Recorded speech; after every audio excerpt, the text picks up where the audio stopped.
Why do servants of God have to do the ministry without marrying? Why can't you marry? Why in CPM do you insist that you should not marry? இன்னொரு சகோதரர் கேட்டார், ஏன் இந்த CPM சபையிலே தேவனுடைய ஊழியக்காரர்கள் விவாகம் செய்யாமல் ஊழியம் செய்கிறார்கள்?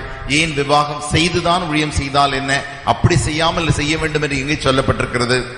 If anyone wants to get married, no one will stop. Here in our church itself we conduct so many marriages.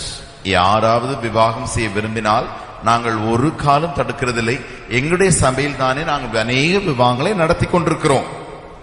If a person wants to marry and do ministry, let him marry and do ministry. ஒரு மனிதன் விவாகம் செய்து ஊழியம் செய்ய வேண்டும் என்றால் அப்படி அவரே செய்யட்டும். But in this church there is an order that we marry with we do ministry without marrying. ஆனால் இந்த சபையிலே ஒரு முறைமை இருக்கிறது, நாங்கள் ஊழியத்தை விவாகம் செய்யாமல் தான் செய்ய வேண்டும். God has called us with a higher calling. தேவன் எங்களை ஒரு மேன்மையான அழைப்புதலோடு